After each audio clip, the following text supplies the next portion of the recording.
Over the weekend, we found out where he wants to go.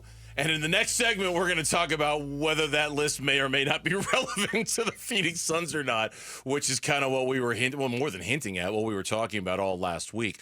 But he wants to go to Miami, San Antonio, or Houston. He's letting it be known. Yeah, we all knew that he wanted to go to San Antonio or Houston. My reports were his preferences were San Antonio or Houston. Shams is adding Miami in there. I'm going to continue to say I think Miami is is the least option available. I don't believe that Miami's going to be able to get Kevin Durant. Now, things can change, but I don't believe the Suns like the package that Miami could offer for Kevin Durant. So I'm going to continue to say that I think Miami is unlikely. I believe Miami is unlikely. I believe that there are better offers out there. And a lot of people may disagree with this, but I'm telling you, my understanding is that Miami is unlikely. I don't think that right now they have a package that could get it done. Could they change their package? Possibly. But I think that there are other teams, plural, that are ahead of the Miami Heat's offer right now.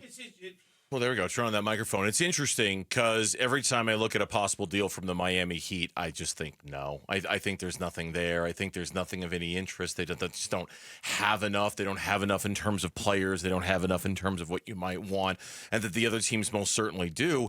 I mean, look, this is in some ways, this is what we wanted when it comes to Kevin Durant.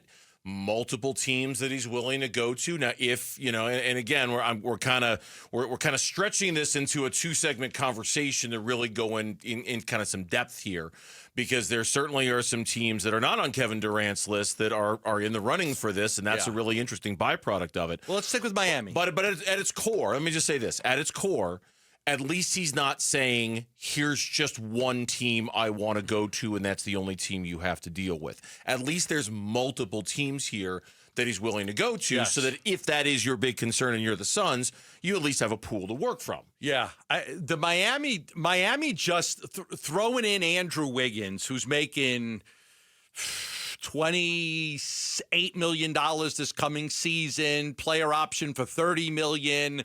Andrew Wiggins is a negative to me. He's not a positive. He's had one good year in the NBA out of like 9. Doesn't compete at a high level. I don't think that's a guy you want to throw money at. The knock on Andrew Wiggins is that he just does not compete hard. He doesn't play hard.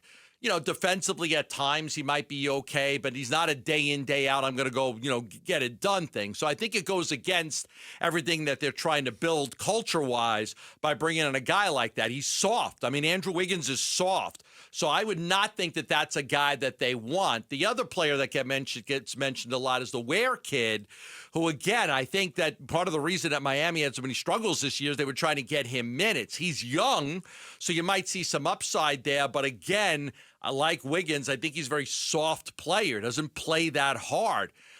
Still kind of a prospect. He's got some skill, some length, a little bit of shooting touch. Very young, so with some upside. But again, I don't think that's a guy that helps you win basketball games if you're trying to commit minutes to him. So a lot of the names that you're hearing with Miami, I don't think are of interest to the Phoenix Suns. I wouldn't want Wiggins, and I really wouldn't want Ware. So I think Miami's going to have a hard time putting together a package that's going to be better than what some of these other teams can put together. That's where this conversation, at least for me, gets a little interesting, because, I mean, Khalil Ware is 21 years old. He's a kid, right? Yes. And I'm not saying he's a fully formed kid and we know everything about what kind of NBA player he's going to be. I hope they're not looking at win now players in this trade. I hope that's not their priority in this deal. I think that would be a mistake if they're looking at win now players in this trade. I think it's a little bit of both. I mean, if that's, I don't know if you agree with that. I think that would be a major mistake by the Phoenix. I can't really help us now. We're not interested.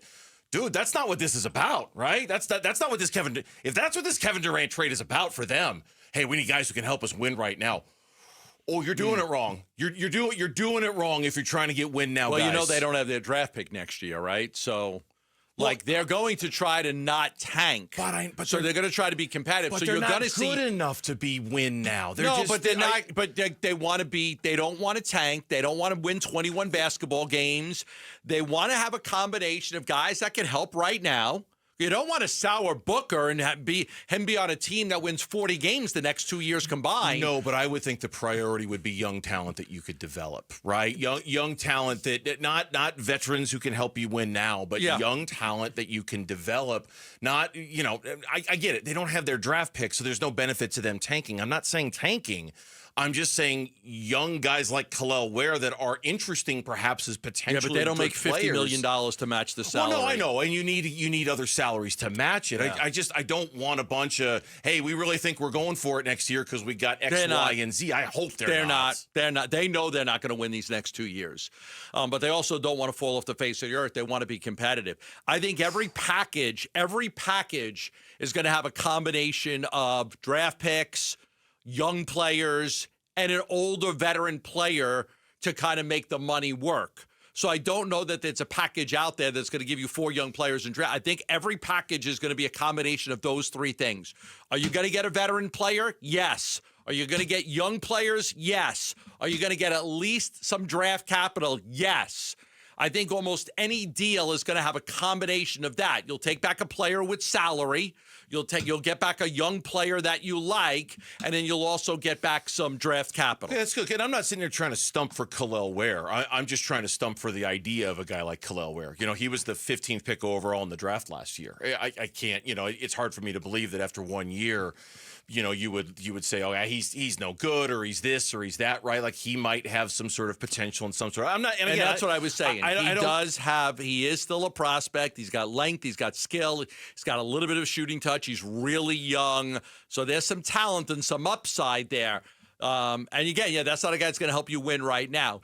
Doesn't play that hard. Just knock on him is a little soft too. So my point is, I don't think that Miami has the ammunition to get a deal done based on what I believe some of these other deals are. I think the other deals are better. And that's fine. I mean, I think San Antonio obviously has a deep pool from which to deal. Houston has a deep pool from which to deal. How motivated those teams are to give the Suns what they want. We talk about the number 2 pick. We talk about Castle. We talk about getting some of your picks back from Houston. Those 2 teams might be like, yeah, no, we're not going to give you any of that stuff.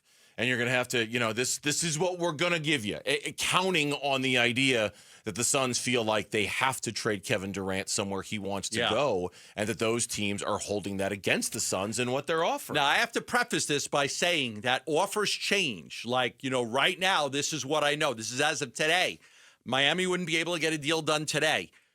The deals change. You go back to the table. You go back to the drawing board. If you want the guy really bad, you then take guys out and add other guys or add more draft capital. So I'm not ruling them out and saying that they're not going to get it done. I think right now they are unlikely to get the deal done based on what their current offer is. It would have to change dramatically, or other teams would have to bow out for Miami to be able to get in there. Right now, I would think that it's unlikely that they get them. Thanks for watching Burns and Gambo. Click to see more from the guys and hit the button in the middle to subscribe so you never miss a video from Arizona sports.